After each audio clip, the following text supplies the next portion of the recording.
നമസ്കാരം. 8 പേർ, 40,000 വിദ്യാർത്ഥികളിൽ നിന്നും തിരഞ്ഞെടുക്കപ്പെട്ട 8 പേർ ഈ വേദിയിൽ എത്തുകയാണ്. വാക്കുകൾ ആയുധങ്ങളായും ചിന്തകൾ തേരാളികളായും മാറുന്ന ഈ മത്സരവേദിയിലേക്ക് എല്ലാവരെയും ഒരിക്കൽ കൂടി സ്വാഗതം ചെയ്യുന്നു.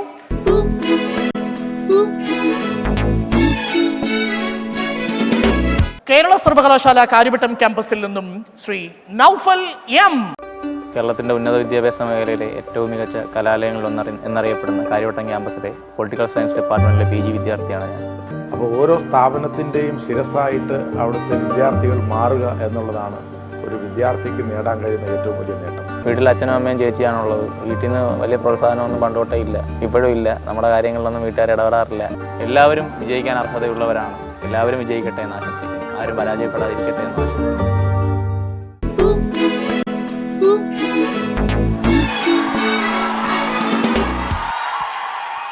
എഗെയിൻസ്റ്റ് ദ മോഷൻ സംസാരിക്കാനെത്തുന്നു തിരുവനന്തപുരം യൂണിവേഴ്സിറ്റി കോളേജിനെ പ്രതിനിധീകരിച്ച് ശ്രീലക്ഷ്മി. റോയൽ പനമരങ്ങൾ കാവൽ നിൽക്കുന്ന ചരിത്രമുറങ്ങുന്ന യൂണിവേഴ്സിറ്റി കോളേജിന്റെ മണ്ണിൽ നിന്നും ഞാൻ Sreelakshmi. Second year BSc geology student ആണ്. എൻ്റെ വീട് കായംകുളത്താണ്. ഇവിടുത്തെ ഹോസ്റ്റല് എനിക്ക് രണ്ടാമത്തെ വീട് പോലെയാണ്. അപ്പോൾ അവളൊരു ഗ്ലൂ മാതിരിയാ, എല്ലായിടത്തും ഇങ്ങനെ ഓടി നടന്ന് പാച്ചപ്പ് ചെയ്യാൻ ശ്രീ മാത്രമേ ഉള്ളൂ. പഠിത്തത്തിൻ്റെ കാര്യത്തിലാണെങ്കിലും ക്ലാസ്സിൽ ടോപ്പറാണ്.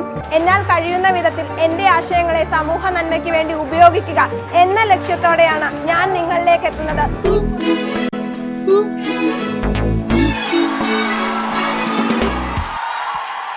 Ready? Then your time starts now. Sir, ഏതൊരു ഭാഷയിലെയും ഏറ്റവും ഹിംസാത്മകമായ പുല്ലിംഗ പദത്തിൻ്റെ പേരാണ് മതം എന്ന് ഞാൻ പറയും. കാരണം അതുകൊണ്ടാണ് മതത്തിൻ്റെ കണ്ണുകളിലൂടെ പുരുഷാധികാരം നോക്കുമ്പോഴാണ് സ്ത്രീ ആദ്യമായി അബലയാക്കപ്പെടുകയും ചരക്കാക്കപ്പെടുകയും ചെയ്തത്. അവളുടെ മാനവാധികാരങ്ങളെല്ലാം ചെയ്തു പോയത് അതുകൊണ്ടാണ്. മതത്തിൻ്റെ കണ്ണുകളിലൂടെയാണ് കേരളത്തിലെ പുരുഷൻ സ്ത്രീയെ നോക്കുന്നതും മറിച്ച് നഗ്നമായ നേത്രങ്ങൾ കൊണ്ടല്ലെന്നുമാണ് മാധവിക്കുട്ടി നമ്മെ ഓർമ്മിപ്പിച്ചത്. ഏതൊരു മതത്തെക്കുറിച്ചുള്ള ചിന്തയെടുത്താലും മനുഷ്യാവകാശങ്ങൾ, മതം, ജനാധിപത്യം എന്നീ 3 സങ്കല്പങ്ങളോട് ചേർത്ത് വേണം നമ്മൾ ഈ വിഷയത്തെ സമീപിക്കാൻ എന്ന് ഞാൻ വിചാരിക്കുന്നു. മതത്തിൻ്റെ അവകാശങ്ങളാണ് ഒരു ജനാധിപത്യത്തിൽ സംരക്ഷിക്കപ്പെടേണ്ടത്. മതത്തിന് ഉള്ളിലെ ദുർബലരായ സ്ത്രീകളുടെ അടക്കമുള്ള ന്യൂനപക്ഷങ്ങളുടെ അവകാശങ്ങളാണ് ഒരു ജനാധിപത്യം സംരക്ഷിക്കേണ്ടത് എന്നുള്ളതാണ് പ്രഥമമായ ചോദ്യം. ദൈവമേ, ഒരു സ്ത്രീയായും നായയായും എന്നെ ജനിപ്പിക്കാത്തതിൽ സ്തോത്രം എന്ന് പറഞ്ഞു തുടങ്ങുന്ന യഹൂദ മതമോ, സ്ത്രീ എന്ന് പറയുന്നത് പുരുഷന്റെ കൃഷിയിടങ്ങളാണെന്ന് പറഞ്ഞ ഇസ്ലാം മതമോ, പുരുഷൻ സ്ത്രീയുടെ ശിരസാണെന്ന് പറഞ്ഞ ക്രിസ്തു മതമോ ഒന്നും മുന്നോട്ട് വെക്കുന്ന രാഷ്ട്രീയം മതത്തിനതീതമായ മനുഷ്യത്വ വിരുദ്ധതയുടേതാണ്, സ്ത്രീ വിരുദ്ധതയുടേതാണ്, മനുഷ്യാവകാശ ലംഘനത്തിൻ്റെതാണ്. ആ മതങ്ങളാൽ സ്വാധീനിക്കപ്പെട്ടതുകൊണ്ടാണ് നമ്മളെല്ലാം ഇന്ന് പുരുഷാധികാര ദണ്ഡുകളായും പെൺമുറിവുകളായും അവശേഷിക്കുന്നത്. Now it's time for Sri Lakshmi. എത്ര നാര്യസ്തു പൂജ്യന്തേ രമന്ത്രേ തത്ര ദേവത. എവിടെയാണോ സ്ത്രീ പൂജിക്കപ്പെടുന്നത് അവിടെയാണ് ദൈവം കുടികൊള്ളുന്നത്. അർദ്ധനാരീശ്വര സങ്കല്പത്തിന്റെ ഇതളിൽ വിരിഞ്ഞതാണ് നമ്മുടെ ഭാരതീയ സംസ്കാരം. ക്രൈസ്തവ സങ്കല്പത്തിന്റെ അന്തർധാരയാണ് കന്യാമറിയം എന്ന സങ്കല്പം തന്നെ. സഹനത്തിന്റെ തീച്ചൂളയിൽ ഉയർന്നു വന്ന സ്ത്രീ മനുഷ്യകുലത്തിനു തന്നെ മാതാവാണ് എന്ന ഇസ്ലാം പ്രവാചക വാക്യം കൂടി ഇതിനോട് ചേർത്ത് വെച്ചാൽ പലപ്പോഴും ബൗദ്ധികമായും സാമൂഹികമായും സാംസ്കാരികമായും സാമൂഹിക ക്രമം സൃഷ്ടിക്കുക എന്ന ഉദ്ദേശശുദ്ധിയോടെ രൂപം കൊണ്ട മതങ്ങൾ ഒന്നും തന്നെ ലിംഗ വിവേചനത്തിൽ അധിഷ്ഠിതമായിരുന്നില്ല, മറിച്ച് ലിംഗസമത്വത്തിലായിരുന്നു അധിഷ്ഠിതമായിട്ടുള്ളത്. എൻ്റെ രണ്ടാമത്തെ വാദം ഇതാണ്. പലപ്പോഴും നാം മതങ്ങളെ നോക്കിക്കാണുന്നത് അവ മുന്നോട്ട് വെക്കുന്ന വിശുദ്ധ ഗ്രന്ഥങ്ങളിലൂടെയാണ്. 3 മതങ്ങളായിക്കോട്ടെ, 6 മതങ്ങളായിക്കോട്ടെ, ഏത് മതങ്ങളായിരുന്നാലും വിശുദ്ധ ഗ്രന്ഥങ്ങളിൽ ഒന്നും തന്നെ സ്ത്രീ 2ാം തരക്കാരിയാണെന്നോ സ്ത്രീ മാറ്റി നിർത്തപ്പെടേണ്ടവളാണെന്നോ വാദിക്കുന്നില്ല. ഏത് പാവന ദർശനത്തിനും ഭൂമിയിലേക്ക് കാറ്റേൽക്കുമ്പോൾ വിഷത്തിന്റെ ഗന്ധം വരുന്നുണ്ടെന്ന് പണ്ട് ബാലാമണിയമ്മ പറഞ്ഞതുപോലെ മതത്തിന്റെ അന്തസത്തയെ ശരിയായ വിധത്തിൽ മനസ്സിലാക്കാത്തതാണ് ലിംഗവിവേചനം മതത്തിൽ ഉണ്ട് എന്ന് പറയുന്ന ചിന്തയ്ക്കു തന്നെ ആധാരം. UDHR ആർട്ടിക്കിൾ 21 പറയുന്നത് എന്താണ്? എല്ലാ മനുഷ്യർക്കും ലിംഗത്തിനും ജാതിക്കും മതത്തിനും വർണ്ണത്തിനും അതീതമായ രാഷ്ട്രീയ പ്രാതിനിധ്യം ഉണ്ടാകണമെന്നാണ്. ഇസ്ലാം മതം പറയുന്നത് സ്ത്രീക്ക് ഒരിക്കലും അധികാരത്തിലെത്താനുള്ള അർഹതയില്ലെന്നാണ്. ക്രിസ്തുമതം പറയുന്നത് ഉപദേശ സ്ഥാനത്തിൽ ഒരിക്കലും സ്ത്രീയെ പ്രതിഷ്ഠിക്കരുതെന്നാണ്. അതേ മതങ്ങൾ സൃഷ്ടിച്ച ആ അരാജകത്വം കൊണ്ടാണ് ഇന്നും സ്ത്രീകൾ മുഖ്യധാരയിൽ രാഷ്ട്രീയ പ്രവേശനം നേടാത്തത്. മുസ്ലിം ലീഗിന് 36% വോട്ടുണ്ടായിട്ടും ഇന്ന് വരെ കേരളത്തിന്റെ ചരിത്രത്തിൽ ഒരു മുസ്ലിം സ്ത്രീയും കേരളത്തിന്റെ നിയമസഭയിലേക്ക് മത്സരിച്ചിട്ട് പോലുമില്ല എന്നുള്ള കാര്യം എൻ്റെ സുഹൃത്ത് വിസ്മരിക്കാതിരിക്കരുത്. മുസ്ലിം സമുദായത്തെ എടുത്തു പറഞ്ഞതുകൊണ്ട് ഞാൻ സൂചിപ്പിക്കാൻ ആഗ്രഹിക്കുകയാണ് സാർ. രാഷ്ട്രം ചെയ്യുമ്പോൾ കുറ്റമല്ലാത്ത ഒന്ന് മതം ചെയ്യുമ്പോൾ കുറ്റകരമായി മാറുന്ന ഒരു വസ്തുത നമ്മുടെ നാട്ടിൽ നിലനിൽപ്പുണ്ട്. ഉദാഹരണം വ്യക്തമാക്കാം. 431-404 BC കാലഘട്ടത്തിൽ പെലപ്പൊണേഷ്യൻ യുദ്ധം ഏതൻസും സ്പാർട്ടയും തമ്മിൽ നടന്നു. അവിടെ യുദ്ധത്തിന് ശേഷം ജനസംഖ്യ കുറഞ്ഞപ്പോൾ ഒരാൾക്ക് ഒന്നിലധികം ഭർത്താക്കന്മാരുണ്ടാകാൻ ഭാര്യമാരാകാം എന്ന ചിന്തയുണ്ടായി. എന്നാൽ ഇസ്ലാം മതത്തിൽ ഉഹൂദ് യുദ്ധത്തിന് ശേഷം നബി 4 ഭാര്യമാരാകാം എന്ന് പറഞ്ഞപ്പോൾ അത് ലിംഗവിവേചനമായി ചിത്രീകരിക്കപ്പെട്ടു. സ്പാർട്ടയ്ക്കാകാം നബിക്കായി കൂടെ എന്നതാണ്. ഇന്നും 4 വിവാഹം നടത്തുന്ന മുസ്ലിം പുരുഷന്മാരുണ്ട്. 4 വിവാഹം മുസ്ലിം പുരുഷന്മാർക്ക് നടത്താൻ അവകാശമുള്ളപ്പോൾ ശരീഅത്ത് അവകാശപ്പെടുമ്പോഴത്തേക്കും സ്ത്രീക്ക് എന്തുകൊണ്ട് 4 വിവാഹം പോയിട്ട് 2 വിവാഹം പോലും നടത്താൻ സമ്മതിക്കുന്നില്ല? ബഹുഭാര്യാത്വം അനുവദിക്കുന്ന ഇസ്ലാം എന്തുകൊണ്ട് ബഹുഭർത്തൃത്വത്തെ നിഷേധിക്കുന്നു? സ്ത്രീക്ക് എന്തുകൊണ്ട് മുസ്ലിം സ്ത്രീകൾക്ക് ഇന്നുകൊണ്ട് ഒരു പർദ്ദയ്ക്ക് ഉള്ളിൽ തന്റെ ശരീരത്തെയും സ്വത്വത്തെയും ഒളിപ്പിക്കേണ്ടി വരുന്നു? മുസ്ലിം സ്ത്രീകൾക്ക് അപ്പുറത്തേക്ക് ഹിന്ദു സ്ത്രീകൾക്ക് ഇന്ന് മാർത്തവം എന്ന ജൈവധർമ്മത്തിന്റെ പേരിൽ ശബരിമലയടക്കമുള്ള ഏറ്റവും വിശാലമായ ഭക്തി കേന്ദ്രങ്ങളിലേക്ക് പോലും ആചാരം നിഷേധിക്കുന്നു. ആർട്ടിക്കിൾ 21 പച്ചയായ ലംഘനമാണ് ഈ നടക്കുന്നത്. 2 ചോദ്യങ്ങൾക്കുള്ള മറുപടിയും നൽകാം. അറബി നാട്ടുകളിൽ പർദ്ദ ധരിച്ചത് സ്ത്രീയെ മണൽക്കാറ്റിൽ നിന്നും രക്ഷിക്കാനായിരുന്നു. പക്ഷേ ഇവിടെ അങ്ങനെയല്ലല്ലോ നടക്കുന്നത്. ആ സംരക്ഷണ കവചത്തെയാണ് നിങ്ങൾ ലിംഗവിവേചനമായി കണ്ടത്. രണ്ടാമത് ശബരിമല വിഷയത്തെ കുറിച്ച് പറഞ്ഞു. മാളികപ്പുറത്തമ്മ അയ്യപ്പനോടൊപ്പം ശബരിമലയിൽ കുടികൊള്ളുന്നുണ്ട്. ഒരു യുവതിയാണെന്ന് സങ്കല്പം. മറ്റൊരു സ്ത്രീക്ക് ശബരിമലയിലേക്ക് കയറാൻ കഴിയാതിരിക്കുമ്പോൾ മാളികപ്പുറത്തമ്മയും മറ്റൊരു സ്ത്രീയും തമ്മിലുള്ള വർഗവിവേചനം ആരും ചോദ്യം ചെയ്യുന്നില്ല. മറിച്ച് ഒരു പുരുഷൻ അവിടെ കയറുമ്പോൾ എല്ലാ സ്ത്രീകളെയും വിലക്കുന്നില്ല. 50-ന് മുകളിലുള്ളതും സ്ത്രീയല്ലേ സുഹൃത്തെ? അപ്പോൾ എങ്ങനെ അവിടെ ലിംഗവിവേചനം എന്നത് പറയാൻ കഴിയും? 50-ന് താഴെയുള്ളത് സ്ത്രീയല്ലേ? 10-നും 50 വയസ്സിന് ഇടയിലുള്ളത് സ്ത്രീയല്ലേ എന്റെ സുഹൃത്തെ? അവർക്കും അധികാരമുണ്ടല്ലോ. 50-ന് താഴെയുള്ളതും സ്ത്രീ, 50-ന് മുകളിലുള്ളതും സ്ത്രീ. ജഡ്ജസിന്റെ ചോദ്യമാണ്. ചോദ്യം ഇതാണ്, ലിംഗവിവേചനം ഇല്ല എന്നാണോ പറയുന്നത്, അല്ല മതത്തിന് ഇതിലൊരു പങ്കില്ല എന്നാണോ പറയുന്നത്? ലിംഗവിവേചനം സമൂഹത്തിൽ ഉണ്ടാകാം, പക്ഷെ മതപരമായ ലിംഗവിവേചനം നിലനിൽക്കുന്നില്ല. മതപരമായ ലിംഗവിവേചനത്തിന് മനുഷ്യാവകാശമായി യാതൊരു ബന്ധവുമില്ല. നൗഫൽ, സംസ്കാരവും പാരമ്പര്യങ്ങളുമൊക്കെ പല സ്ഥലങ്ങളിലും മാറി മാറി വരും. അതൊക്കെ നമ്മൾ ബഹുമാനിക്കണ്ടേ? സംസ്കാരത്തെ കൊണ്ടുപോലും പ്രതിരോധിക്കാനാകാത്ത ഒരു ആകാശമാണ് മനുഷ്യാവകാശം. ഒരിക്കലും അതിനെ ന്യായീകരിക്കാൻ സംസ്കാരത്തിന്റെയോ ഭാഷയുടെയോ ആചാരങ്ങളുടെയോ വിശുദ്ധ മാനദണ്ഡങ്ങൾ ഉപയോഗിക്കാൻ പാടില്ല എന്നാണ് എൻ്റെ പക്ഷം.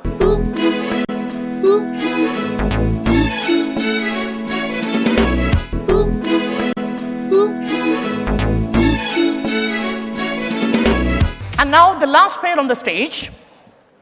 For the motion, I invite Shona Smith representing Amrita School of Arts and Science College, Cochin. ഞാൻ Amrita school of arts and sciences കൊച്ചിയിലെ MPhil ഇംഗ്ലീഷ് വിദ്യാർത്ഥിനിയാണ്. Interacting with friends, talking with friends, അവരുടെ കൂടെ കളിക്കുക, അവരുടെ കൂടെ ടൈം സ്പെൻഡ് ചെയ്യുക. I love doing that. കൊച്ചിലെ അവളൊരു സംസാരക്കാരിയായിരുന്നു. എൻ്റെ പുറകെ നിന്ന് മാറാതെ എപ്പോഴും ഇങ്ങനെ സംസാരിച്ചുകൊണ്ട് നടക്കുന്ന ഒരു പ്രകൃതമായിരുന്നു. എനിക്ക് കിട്ടുന്ന maximum biggest search engine, the best search engine in my house is my father. I think she has the ability to change the society. ഒരു സബ്ജക്റ്റ് കിട്ടിക്കഴിഞ്ഞാൽ ആ സബ്ജക്റ്റിനെ കുറിച്ച് സൊസൈറ്റിയെ പറഞ്ഞ് ധരിപ്പിക്കാനുള്ള ആ ഒരു കഴിവ് ഉണ്ട്. അതുണ്ടെങ്കിൽ മാത്രമേ നമുക്ക് സൊസൈറ്റിയെ ഡെവലപ്പ് ചെയ്യാനും ട്രാൻസ്ഫോം ചെയ്യാനും പറ്റുള്ളൂ. That's about me.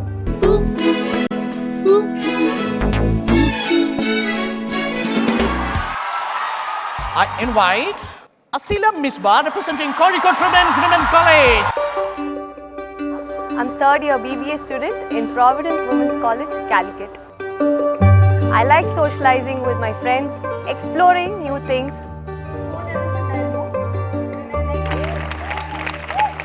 ബോംബെയിലാണ് ജനിച്ചത്, പക്ഷേ പഠിച്ചതും വളർന്നൊക്കെ ഇപ്പോൾ ഇവിടെ തന്നെയാണ്. She is the one who starts the fight first and I am the one who ends. I hate you, Didi.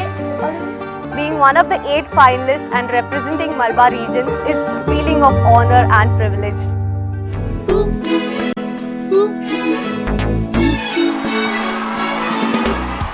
Ready to start? Time starts now.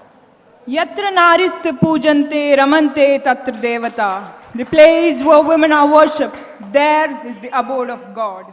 States a script from Manusmriti.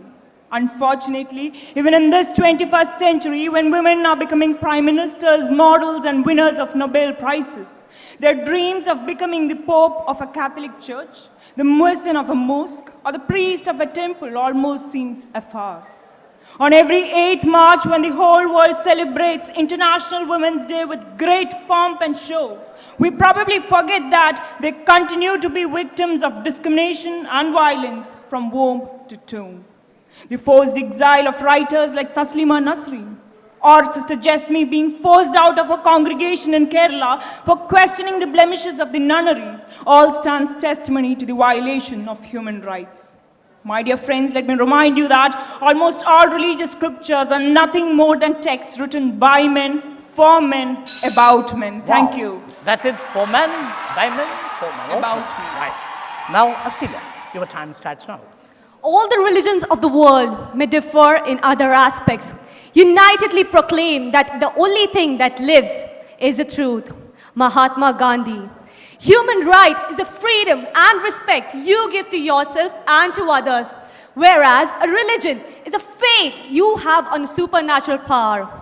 Calling religion a violation of human right is injustice. Who are we to say or question somebody's faith? It is your own personal freedom to follow the religion you want, to practice the religion you want, and to follow the scripture of the religion. Discriminatory in the eyes of one may be acceptable in the eyes of other. Welton Shong, which means views of the world. Your view may be different from mine. Your norms may be different from mine. That is what religion teaches us. Religion doesn't discriminate, but in fact, differentiates, giving a positive discrimination through rights, opportunities, and status. Thank you. Okay. Argument is clear. Positive discrimination, nothing less, nothing more. Time for the debate.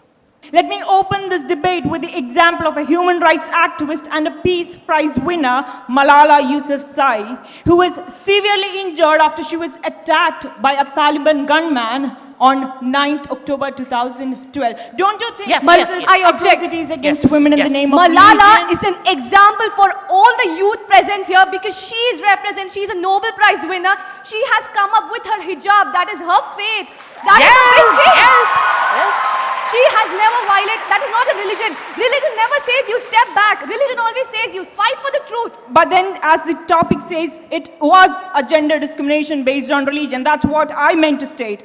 Going on, as I already mentioned, Where is it? religious texts are nothing more than those written by men, for men, about men. And probably this is one reason women are always narrated in relation to men as mothers, as sisters, as wives, and as daughters. I object. That is role plays. Yes. Right, please. She said religion has scriptures for men and by men.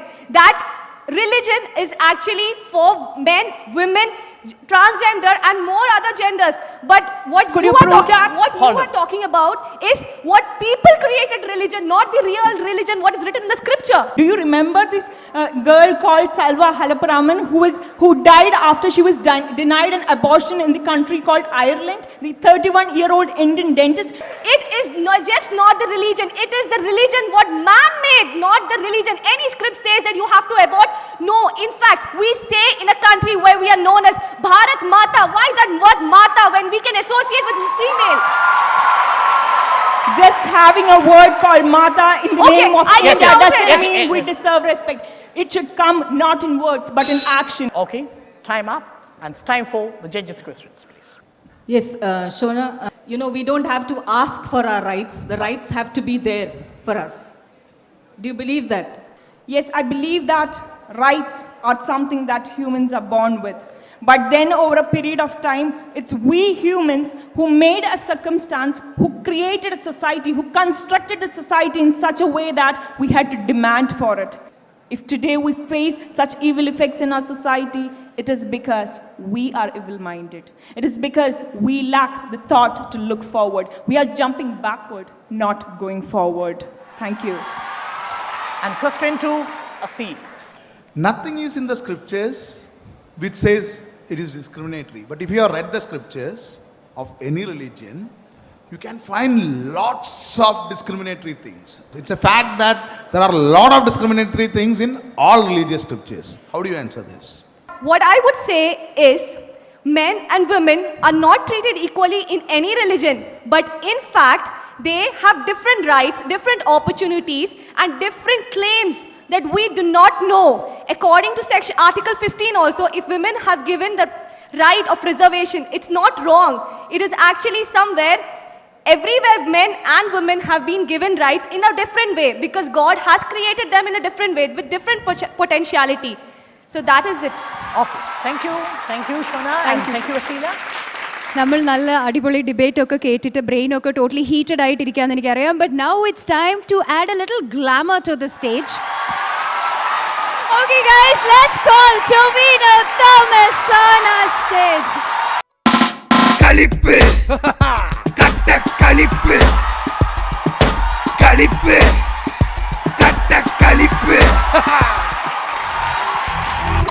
നമസ്കാരം ടൊവിനോ.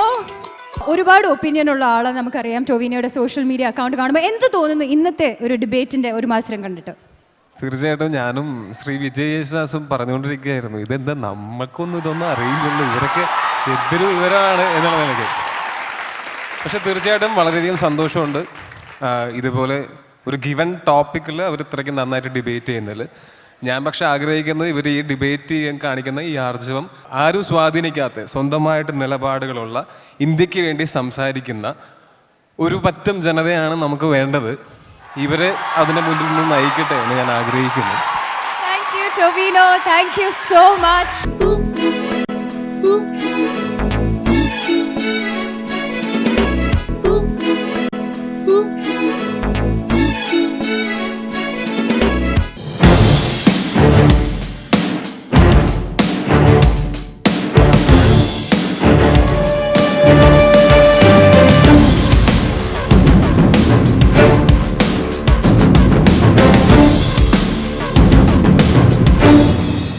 ഇന്നത്തെ വിശിഷ്ട അതിഥിയായ നമ്മുടെ മുഖ്യമന്ത്രി Shri Pinarayi Vijayan sir ഇവിടെ എത്തിക്കഴിഞ്ഞു. സാറിനെ വിത്ത് lot of respect ഞാൻ നമ്മുടെ സ്റ്റേജിലേക്ക് ക്ഷണിക്കുന്നു.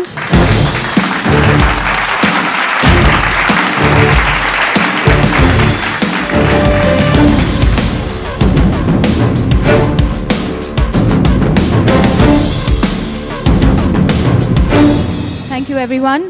I invite Mr. Shyam Srinivasan, the MD and CEO of Federal Bank, who is the one single force behind the institution of this event. ഈ ചടങ്ങിൻ്റെ മുഖ്യ സൂത്രധാരനാണ് ഇദ്ദേഹം. I request him to kindly come forward to the podium and please speak a few words. Very good evening, Honorable Chief Minister, our partners from Mathrubhumi, all the seniors and the entire audience and the wonderful speakers. I just want to stress on this is the 100th year of the founder of Federal Bank, and I think it's only fitting that this program, and under the aegis of our CSR initiative and the Hormus Memorial Initiative, Mr. Raju Hormus, who is the son of our founder, is also here, and I think we will take this with all heart and ensure that the program gains strength with the support of our students and the entire community. Once again, thank you for being a patient audience. I'm sure you're looking forward to the awards and the speeches. Thank you very much. Thank you very much, sir. Mr. P.V. Chandran, the managing editor of Madhrubhumi, to please speak few words. ബഹുമാനപ്പെട്ട മുഖ്യമന്ത്രി ശ്രീ പിണറായി വിജയൻ അവർ, Federal Bank MD Shri Shyam Srinivasan, സുഹൃത്തുക്കളെ, വിദ്യാർത്ഥികളെ, നിങ്ങൾക്ക് എൻ്റെ വിനീതമായ നമസ്കാരം. വിദ്യാർത്ഥികളിലെ കഴിവുകൾ പ്രകടിപ്പിക്കുന്നതിന് ഫെഡറൽ ബാങ്കുമായി സഹകരിച്ച് നടത്തുന്ന സ്പീക്ക് ഫോർ ഇന്ത്യ എന്ന ഈ പരിപാടിക്കും വിദ്യാർത്ഥികളിൽ നിന്നും അധ്യാപകരിൽ നിന്നും വലിയ പങ്കാളിത്തവും സഹകരണവുമാണ് ഞങ്ങൾക്ക് ലഭിച്ചുകൊണ്ടിരിക്കുന്നത്. ഈ പരിപാടിയിൽ പങ്കെടുക്കുന്ന നിങ്ങളെല്ലാം ഭാവി ജീവിതത്തിൽ ഉയരങ്ങളിലേക്ക് എത്തിച്ചേരട്ടെ എന്ന് ആശംസിച്ചുകൊണ്ട് ഞാൻ നിർത്തുന്നു. നന്ദി, നമസ്കാരം. Thank you very much sir. ഞാൻ നമ്മുടെ മുഖ്യമന്ത്രിയായ ശ്രീ പിണറായി വിജയൻ സാറിനെ കുറച്ച് വാക്കുകൾ സംസാരിക്കാൻ വേണ്ടി മുന്നോട്ട് ക്ഷണിക്കുന്നു. നമ്മുടെ മുഖ്യമന്ത്രി ശ്രീ പിണറായി വിജയൻ സാർ.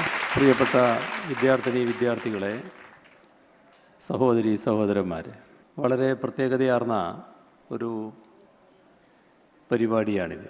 തീർച്ചയായും ഈ പരിപാടി നമ്മുടെ പുതുതലമുറക്ക്, പ്രത്യേകിച്ച് വിദ്യാർത്ഥി സമൂഹത്തിന് വലിയ തോതിൽ പ്രചോദനം നൽകുന്ന ഒന്നാണ്. ആ അവസരമൊരുക്കിയ മാതൃഭൂമിയെയും ഫെഡറൽ ബാങ്കിനെയും ആദ്യമായും അഭിനന്ദിക്കട്ടെ. ഈ സ്പീക്ക് ഫോർ ഇന്ത്യ എന്നത് വാക്കിൻ്റെ ശക്തി തിരിച്ചറിഞ്ഞുകൊണ്ട് രൂപപ്പെടുത്തിയ ഒരു പരിപാടിയാണ്. നല്ല ഒരവസരം വിദ്യാർത്ഥികൾക്കാകെ ഇതിലൂടെ ലഭിച്ചിരിക്കുകയാണ്. മത്സരത്തിൽ പങ്കെടുത്ത എല്ലാവരെയും ഈ ഘട്ടത്തിൽ ഹാർദമായി അഭിനന്ദിക്കട്ടെ. മത്സരം സംഘടിപ്പിച്ച ഫെഡറൽ ബാങ്കിനെയും മാതൃഭൂമിയെയും വീണ്ടും അനുമോദിക്കാൻ ഈ അവസരം ഉപയോഗിക്കുന്നു.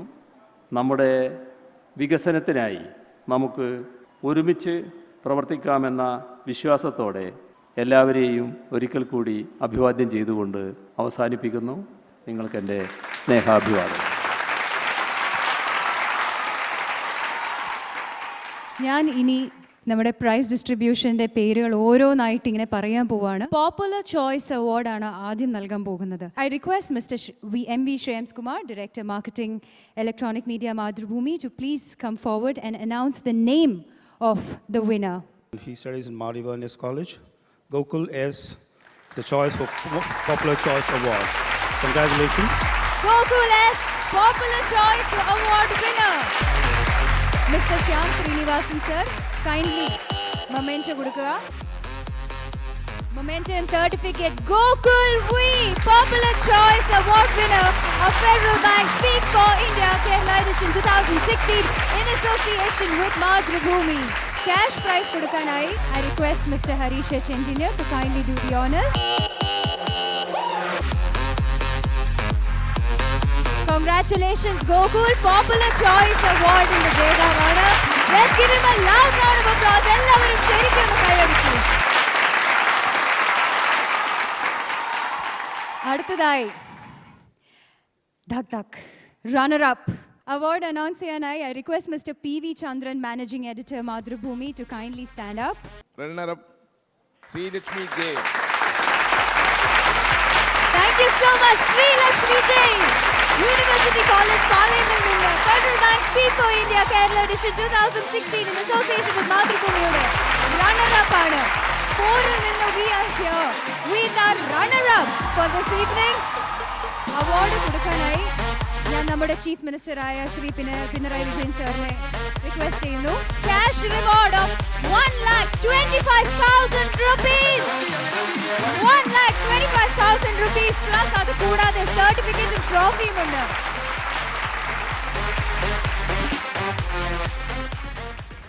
Okay guys, I have the name of the winner in my hand, which will be announced by Mr. Shyam Srinivasan, MD and CEO of Federal Bank. ഞാൻ മൈക്ക് കൊടുക്കാണ്. Naufal is the winner. Naufal ആണ് നമ്മുടെ ഇന്നത്തെ competition. ആഹാ, എന്തൊരു സ്വീകരണത്തോടു കൂടിയാണ് നൗഫൽ വരുന്നത്. What a grand entry. What a beautiful moment. Naufal, everybody, the grand winner. Certificate and trophy ഒക്കെ കൊടുക്കാനായി request Mr. Pinarayi Vijayan sir. Cash reward 125,000 rupees. 1,25,000 rupees and a cash prize. Scholarship of 1 lakh rupees. അത് മാത്രമല്ല കോളേജിന് വേറെ ഒരു reward ഉണ്ട്. 25,000 rupees with a trophy. എന്ത് considerate ആണല്ലേ. I now request Mr. Harish H. Engineer sir to please come forward and hand over a small humble memento to our Chief Minister. Mr. Harish H. Engineer, Director of Federal Bank, giving a small token of gratitude in the form of a memento. ഞങ്ങൾ എല്ലാവരെയും ഓർക്കാനായി ഈ ഒരു ചടങ്ങിൽ നമ്മുടെ കൂടെ വന്നു. വാല്യുബിളായ time ഞങ്ങൾക്ക് വേണ്ടി ചെലവഴിച്ചു. Thank you very much, sir. Presence matters a lot to us.